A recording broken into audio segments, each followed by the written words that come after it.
नमस्कार। इस कथा पटल पर आप सभी का हार्दिक स्वागत है। आज के अंक में आप सुनेंगे प्रसिद्ध कथाकार शेखर जोशी की कहानी जिसका शीर्षक है बदबू। कल कारखानों में काम करने वाले, भवन निर्माण, बांध आदि निर्माण कार्यों में लगे हुए मजदूर बंधु रोज हर पल बेहद खतरनाक परिस्थितियों में काम करते हैं, जिनके संवेदनहीन मालिकों को उनके जीवन से कोई खास सरोकार नहीं होता। लेखक शेखर जोशी की कहानियों में ऐसे ही श्रमिक, किसान आदि के जोखिम भरे जीवन का संघर्ष देखने को मिलता है। विशेषकर पहाड़ी क्षेत्रों में बसे जनजीवन का संघर्ष, सत्ता का उत्पीड़न इनकी कहानियों के केंद्रीय विषय रहे हैं। इनकी कहानियों के अनुवाद पोलिश, चेक, रूसी, जापानी, अंग्रेजी आदि भाषाओं में भी हुए हैं। आइए सुने शेखर जोशी की कहानी जिसका शीर्षक है बदबू। एक साथी ने उसकी परेशानी का कारण भांप लिया था। ऐसे नहीं उतरेगा मास्टर, आओ तेल में धो लो, कहकर उस साथी ने उसे अपने साथ चले आने का संकेत किया। घटिया किस्म के केरोसिन तेल में कुहनी हाथ डुबोकर दोनों ने अपने अपने हाथों को मला। अब हथेलियों और बाहों में लिपटी सारी चिकनी कालिक धुल गई थी, परंतु उसे लगा जैसे दोनों बाहों में अदृश्य चींटियां रेंग रही हों। केरोसिन तेल की गंध के कारण उसका जी मिचला उठा। इसी खीज और गंध से मुक्ति पाने के लिए वह नल की ओर चल दिया। अंतिम सायरन बज चुका था। पानी के प्रत्येक नल पर 20 कामगार घिरे हुए थे।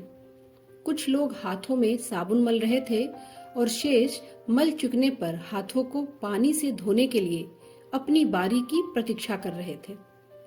उसे देखकर सबकी अजनबी निगाहें उसकी ओर लग गईं। एक दो मजदूरों ने सौजन्य प्रदर्शन के लिए अपनी बारी आने से पहले ही उसे पानी लेने को बढ़ावा दिया। किंचित संकोच के बाद उसने आगे बढ़कर पानी ले लिया। यह संकोच स्वाभाविक था। अपनी बारी आने से पहले पानी लेने का प्रयत्न करने वालों को उत्साहित करने की इच्छा किसी के मन में न थी। यह वह 2 क्षण पहले विभिन्न स्वरों में सुन चुका था, परंतु उसे पानी लेते देखकर किसी ने आपत्ति नहीं की। एक बार हाथ अच्छी तरह धो लेने पर उसने उन्हें नाक तक ले जाकर सूंघा। केरोसिन की गंध अभी छूटी नहीं थी।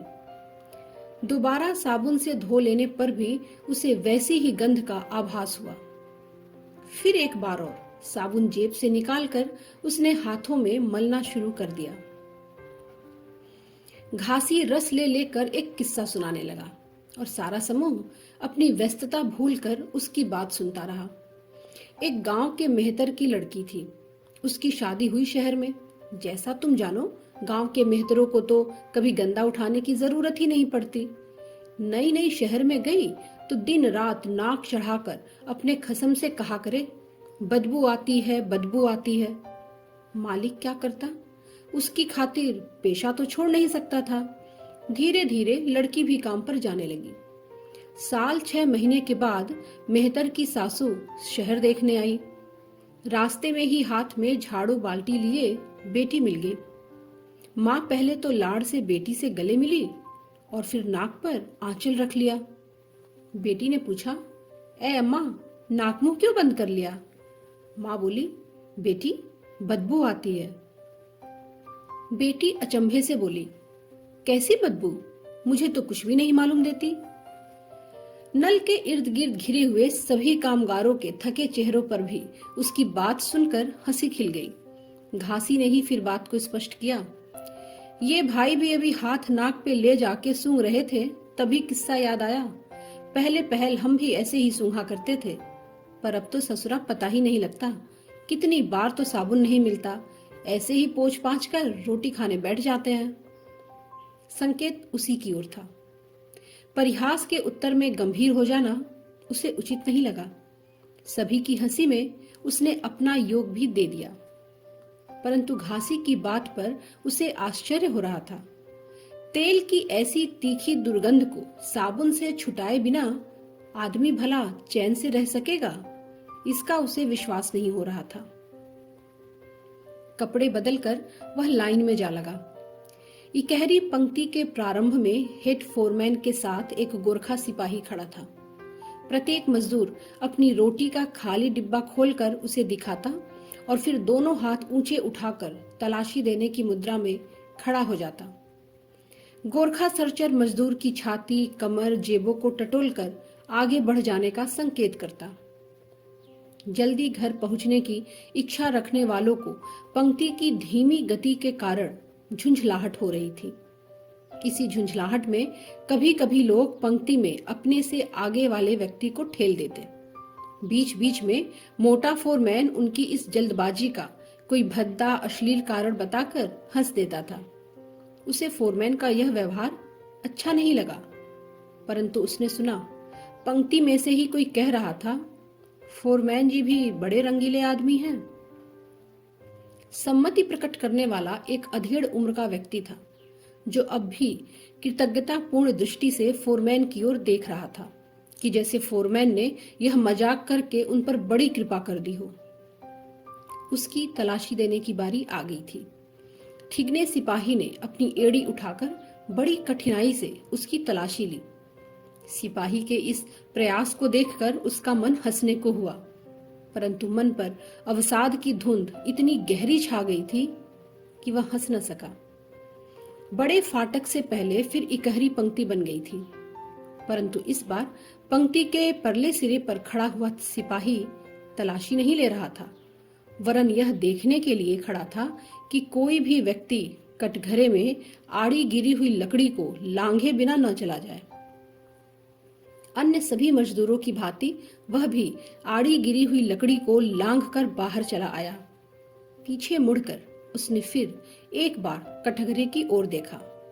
लोग अब भी एक एक कर कूदते हुए चले आ रहे थे। इस उछल कूद का प्रयोजन वह समझ नहीं पाया। गेट से बाहर निकलकर उसने अनुभव किया जैसे वह बंद कोठरी से निकलकर खुली हवा में चला आया हो।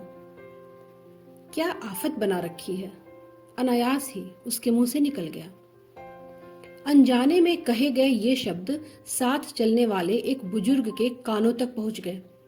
उन्होंने धीरे से अपनी राय प्रकट की। नए आए लगते हो, पहले पहल ऐसा ही लगता है, धीरे धीरे आदत पड़ जाएगी। आकाश की ओर उंगली उठाकर उन्होंने बात आगे बढ़ाई। उस नीली छतरी वाले का शुक्र करो कि काम मिल गया। अच्छे भले पढ़े लिखे लोग धक्के खाते फिरते हैं। हमारे पड़ोस का एक लड़का बुजुर्ग अपने अनुभव की पोटली खोलकर बहुत कुछ बिखेरना चाहते थे, लेकिन उसका मन उनकी बातों में नहीं लगा। कनखियों से उसने उनकी ओर देखा।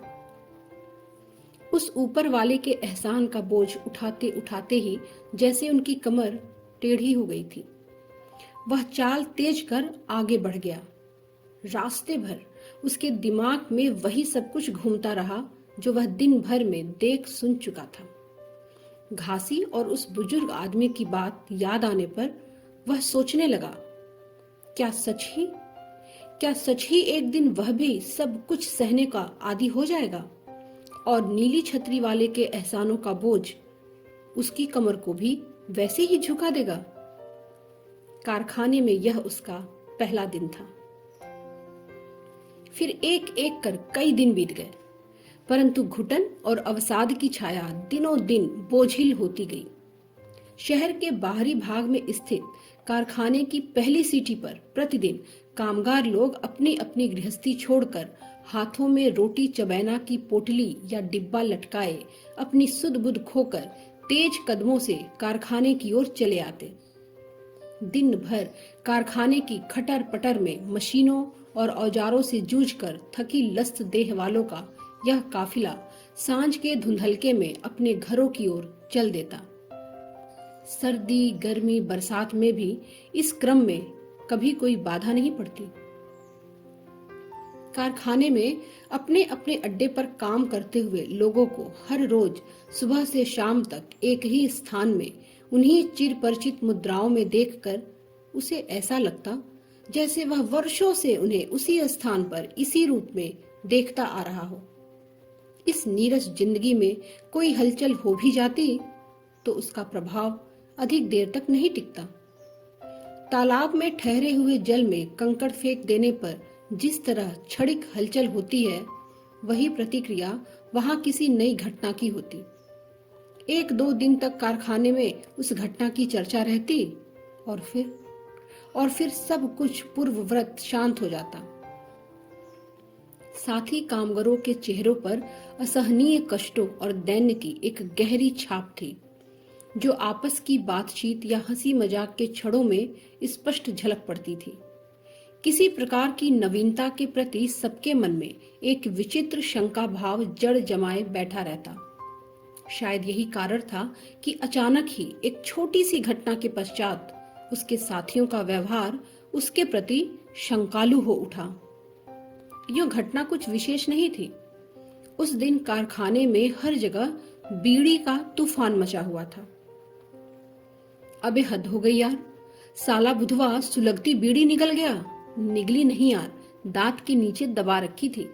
हम वहीं खड़े थे भाई, साहब ने मुंह खुलवाया, मुंह में नहीं थी। कमाल है, साले को सर्कस में जाना चाहिए। चीफ साहब के आदेश पर सभी मजदूर एक स्थान पर एकत्रित हो गए थे। साहब के निकट ही बुद्धन सिर झुकाए खड़ा था। उपस्थित समूह को नसीहत देते हुए साहब ने बताया किस तरह उन्होंने पीछे से जाकर बुद्धन को कारखाने के अंदर बीड़ी पीते हुए पकड़ा और किस प्रकार चतुराई से उसने बीड़ी मुंह के अंदर डालकर गायब कर ली थी। साहब बोले, कारखाने में इतनी कीमती चीजें पड़ी रहती हैं, किसी भी वक्त आग लग सकती है। एक आदमी की वजह से लाखों रुपए का नुकसान हो सकता है। हम ऐसी गलतियों पर कड़ी से कड़ी सजा दे सकते हैं। बुद्धन को कड़ी चेतावनी के साथ 1 रुपए का दंड देने की साहब ने घोषणा कर दी। तभी भीड़ में से किसी ने ऊंचे स्वर में कहा, साहब, आग तो सभी की बीड़ी सिगरेट से लग सकती है। सैकड़ों विस्मित आंखें उस ओर उठ गईं जिधर से आवाज आई थी। साहब कुछ कहें इससे पहले वही व्यक्ति फिर बोला, अफसर साहबान भी तो सारे कारखाने में मुंह में सिगरेट दाबे घूमते रहते हैं। भीड़ में एक भयानक खामोशी छा गई। इस मिहुजोर नए आदमी की उद्दंडता देखकर साहब का मुंह तमतमा उठा। बड़ी कठिनाई से उनके मुंह से निकला, ठीक है, हम देखेंगे। और फिर जाते जाते उन्होंने तीखी दृष्टि से उसकी ओर देखा, जैसे उसकी मुखाकृति को अच्छी तरह पहचान लेने का प्रयत्न कर रहे हों। चीफ साहब अपने चैम्बर की ओर चल दिए। भीड़ छट गई। हवा में चारों ओर कानाफूसी के विचित्र स्वर फैलने लगे। बुंधन की ओर से हटकर लोगों का ध्यान अब उसकी ओर केंद्रित हो गया था। उस दिन छुट्टी के बाद लौटते हुए 2-3 नौजवान उसके साथ हो लिए। प्रत्यक्ष रूप में किसी ने भी बीड़ी वाली घटना को लेकर उसकी सराहना नहीं की। यद्यपि उनके व्यवहार और उनकी बातों से उसे लगा जैसे उन्हें यह अच्छा लगा हो और वे उसके अधिक निकट आना चाहते हों। कटघरे से निकलकर एक नौजवान बुदबुदाया, सालों को शक रहता है कि हम टांगों के साथ कुछ बांधे ले जा रहे हैं, इसीलिए अब यह उछल कूद का खेल कराने लगे हैं। इनका बस चले तो ये गेट तक हमारी नागा साधुओं की बारात बनाकर भेजा करे। दूसरे ने उसकी बात का समर्थन किया। खीर खाए बामड़ी, फांसी चढ़े शेख, नहीं देखा तो यहाँ आकर देख। छोटे साहब की गाड़ी के पिस्टन अंदर बदले गए हैं, खुद मैंने अपनी आंखों से देखा। पहले वाले व्यक्ति ने आवेश में आकर कहा। चुप! दूसरे नौजवान ने फुसफुसाकर उसे टोक दिया। टेलीफोन जा रहा है। एक चुस्त चालाक आदमी उनके साथ साथ चलने लगा था। तभी दोनों जवानों ने अपनी बीवियों के बारे में बातें शुरू कर दी। इस घटना के बाद कुछ लोगों की दबी दबी सहानुभूति पा जाने पर उसे ऐसा अनुभव हुआ जैसे किसी अंधेरे बंद तहखाने में प्रकाश की हल्की किरण का आसरा उसे मिल गया हो। पर सभी कामगारों की आंखों में सहानुभूति का यह भाव नहीं था। अनेक सहकर्मी इस घटना के पश्चात उसके प्रति रूखा व्यवहार करने लगे थे। और कुछ ऐसी भी आंखें थीं जिनमें अचानक ही ईर्ष्या और उपेक्षा की भावना उभर आई थी। ऐसी ही एक जोड़ा आंखें एक दिन छुट्टी के बाद मार्ग में बहुत दूर तक उसका पीछा करती रही। उसे ऐसा लगा जैसे साथ में चलने वाला वह व्यक्ति उससे कुछ कहने के लिए अकुला रहा है। उन दोनों के साथ साथ मजदूरों का झुंड हाथों में थैला या टिफिन का खाली डिब्बा लटकाए चला जा रहा था। एक नई उम्र के शरारती कारीगर बीरू ने अपने से आगे चलने वाले अधेड़ उम्र के लाल मड़ी के कुर्ते का पिछला हिस्सा उठाकर सिगरेट का खाली पैकेट फंसा दिया था और पीछे चलने वाली भीड़ लाल मड़ी के कुर्ते की पूंछनुमा बनावट और इस संबंध में उसकी अज्ञानता का आनंद ले रही थी। तभी किसी ने उसके साथ चलने वाले आदमी को लक्ष्य कर आवाज दी, नेताजी जयराम जी की। साथ चलने वाले व्यक्ति की ईर्ष्यालु दृष्टि का रहस्य उसकी समझ में आ गया। उत्तर में नेता ने व्यंग्यपूर्ण स्वर में कहा, काहे शर्मिंदा करते हो भाई, अब तो कारखाने में बड़े बड़े नेता पैदा हो गए हैं, हम किस खेत के मूली हैं। जिस बात की उसे आशंका थी वही हुआ। शायद रात की सारी रिपोर्ट चीफ साहब के पास पहुंच गई थी। चपरासी ने साहब के कमरे का द्वार खोलकर उसे उनके सामने पहुंचा दिया। साहब ने अपने हाथों से स्टूल उठाकर बैठने के लिए आगे बढ़ा लिया और फिर नरमी से बोले, हम तुम्हारी भलाई के लिए ही कह रहे हैं। जमाना बुरा है, बाल बच्चे वाले आदमी को ऐसी बातों में नहीं पड़ना चाहिए। अपनी बात की प्रतिक्रिया जानने के लिए साहब ने उसकी ओर देखा। उनके हाथ मेज पर बिछे कपड़े की सलवटों को सहलाने में व्यस्त थे। साहब की ओर देखकर इस प्रश्न का उत्तर उनकी आंखों में ही झांक पाने का उसका मन हुआ, परंतु काले चश्मे के अपारदर्शी शीशों के पीछे छिपी आंखों के स्थान पर केवल अंधकार घिरा हुआ था। ऐसा कोई खतरनाक काम तो मैंने नहीं किया साहब, उसने पेपरवेट के फूलों पर अपनी नजर जमाकर उत्तर दिया। हम जानते हैं, सब कुछ जानते हैं। कल रात तुम्हारे घर मीटिंग हुई थी या नहीं? मानसिक उत्तेजना के कारण साहब दोनों हाथों की उंगलियों को आपस में उलझाते हुए बोले, यार दोस्त बैठने के लिए आ जाए तो उसे मीटिंग कौन कहेगा साहब। उसने बात का महत्व कम करने की कोशिश में मुस्कुराने का अभिनय किया। सुनो जवान, यार दोस्तों की महफिल में गप्पे होती हैं, ताश खेले जाते हैं, शराब पी जाती हैं, लेकिन स्कीमें नहीं बनती। इस बार स्वर कुछ अधिक सधा हुआ था। साहब, लोगों को मकान की परेशानी है, छुट्टियों का ठीक हिसाब नहीं है, छोटी छोटी बातों पे जुर्माना हो जाता है। यही बातें आपसे अर्ज करनी थी, यही वहां भी सोच रहे थे। स्वर में दीनता थी, परंतु साहब के चेहरे पर टिकी हुई उसकी तीखी दृष्टि अनजान में ही जैसे इस अभिनय को झुठला रही थी। मैं कौन होता हूं जो तुम लोग मुझसे यह कहने के लिए आते हो? मैं भी तो भाई तुम ही लोगों की तरह एक छोटा मोटा नौकर हूं। अपनी दोनों हथेलियों को मेज पर फैलाकर साहब ने मुस्कान का ऋण लौटा दिया और अपनी कुर्सी पर अधिक आश्वस्त होकर बैठ गए। उनके सामने बैठे हुए व्यक्ति को यह समझौता स्वीकार नहीं हुआ। उसने कहा, तो जो हमारी बात सुनेगा उसी से कहेंगे साहब। एकाएक साहब बौखलाकर कुर्सी पर उछल पड़े। तुम लोग बाहर की पार्टियों के एजेंट हो, ऐसे लोग ही हड़ताल करवाते हैं। एक एक को सीधा करवा दूंगा। जानता हूं तुम्हारे गुट में कौन कौन है। आइंदा ऐसी बातें मैं नहीं सुनना चाहता। वह चीफ के कमरे से निकलकर अपने काम पर लौटा तो मिस्त्री पास बैठाकर समझाने लगा, इस दुनिया में सबसे मेल जोल रखकर चलना पड़ता है। नदी किनारे की घास पानी के साथ थोड़ा झुक लेती है और फिर उठ खड़ी होती है, लेकिन बड़े बड़े पेड़ धार के सामने अड़ते हैं, टूट जाते हैं। साहब ने तुम्हारी बदली कास्टिक टैंक पर कर दी है। बड़ा सख्त काम है। अब भी साहब को खुश कर सको तो बदली रुक सकती है। उत्तर में उसने कुछ नहीं कहा, उठकर कास्टिक टैंक पर चला गया। टैंक पर काम करने वाले मजदूरों ने उसे देखकर भी अनदेखा कर दिया। फिर उसे ऐसा लगा जैसे वे लोग जानबूझकर उससे पृथक रहने का प्रयत्न कर रहे हों। पुराने पेंट और जंग लगे हुए सामान को कास्टिक में धोया जा रहा था। आगे बढ़कर उसने भी वही काम शुरू कर दिया। शाम तक काम का यही क्रम चलता रहा। घर लौटकर उसने अनुभव किया, हाथ पैर में विचित्र प्रकार की जलन हो रही थी। घर पहुंचते पहुंचते अंधेरा घिर गया था।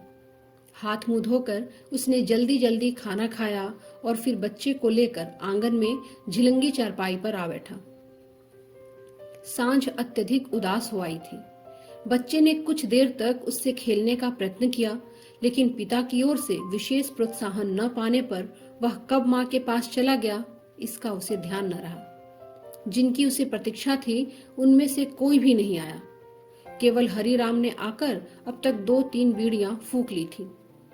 हरिराम की ओर से ही 2-3 बार बातचीत शुरू करने का प्रयत्न किया जा चुका था, लेकिन उसके अटूट मौन के कारण हर बार यह प्रयत्न विफल सिद्ध हुआ। इस बार फिर हरिराम ने ही बात छेड़ी।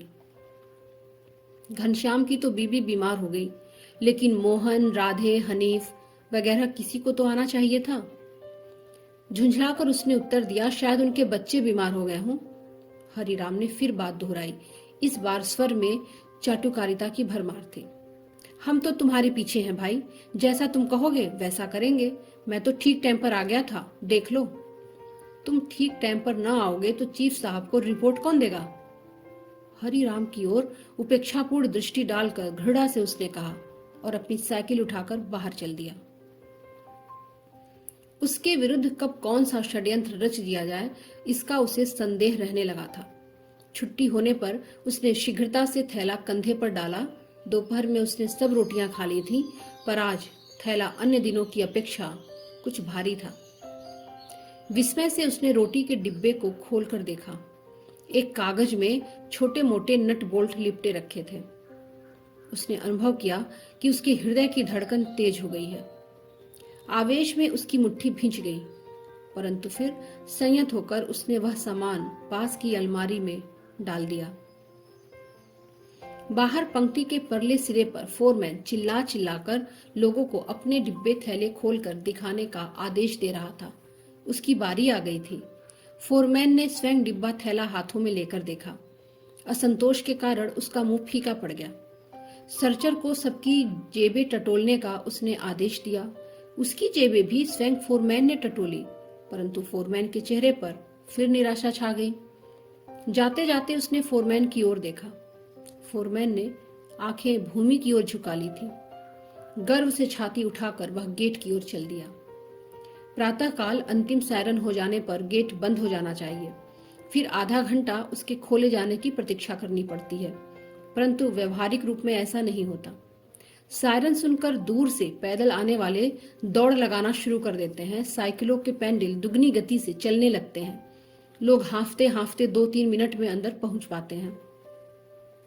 पकी उम्र के बड़े बूढ़े अंदर आकर घड़ी भर दम लेने के बाद ही हाजिरी पर जा पाते हैं, परंतु उस दिन वर्क मैनेजर ने सायरन के बाद ही गेट बंद करवा दिया।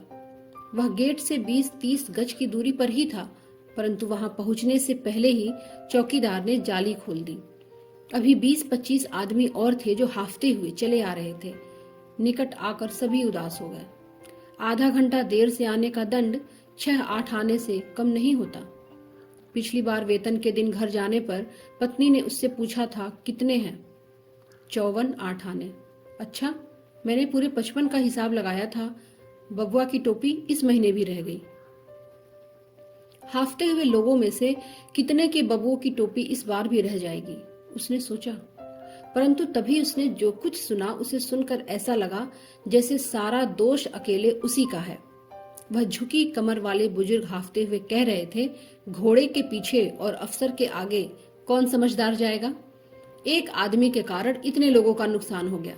ऐसे लड़ने भिड़ने को ही जवानी बना रखी है तो आदमी दंगल में जाए, अखाड़े में जाए। नौकरी में तो नौकर की तरह ही रहना चाहिए। उसका मन हुआ कि बुजुर्ग के पास जाकर कुछ बात करे, पर न जाने क्यों वह ऐसा नहीं कर सका। दिन भर वह यंत्रवत काम करता रहा। थकान के कारण शरीर चूर चूर हो रहा था, परंतु बैठकर सुस्ता लेने को भी उसका मन नहीं हुआ। कैंटीन में जाकर उसने चाय ली और अनुभव किया कि चाय फीकी है। पहले किसी दिन ऐसी बात होती तो वह कैंटीन मैनेजर से शिकायत करता, परंतु आज आधी चाय छोड़कर चला आया। ग्रीस और तेल लगा हुआ सामान उठाने के कारण हाथ गंदगी से भर गए थे। सायरन की आवाज उसके कानों में पड़ी, तब उसने काम बंद किया। ऐसा लगता था कि सायरन यदि किसी कारण से न बचता तो वह उसी प्रकार यंत्रवत काम करता रहता। साथ ही हाथ धोकर कपड़े पहन रहे थे। जल्दी जल्दी में उसने दोनों हाथ केरोसिन तेल में धो डाले। साबुन का डिब्बा टटोल कर देखा तो वह खाली था। भूमि पर से थोड़ी मिट्टी उठाकर वह नल की ओर चल दिया। पिछले 3-4 महीनों की नौकरी में आज वह पहली बार मिट्टी से हाथ धो रहा था। भुरभुरी मिट्टी को पानी के साथ लगाकर उसने हाथों में मला, फिर दोनों हाथ नल के नीचे लगा दिए। पानी के साथ मिट्टी की पतली परत भी बह चली। दूसरी बार मिट्टी लगाने से पहले उसने हाथों को सूंघा और अनुभव किया कि हाथों की गंध मिट चुकी है। सहसा एक विचित्र आतंक से उसका समूचा शरीर सिहर उठा। उसे लगा आज वह भी घासी की तरह इस बदबू का आदी हो गया है।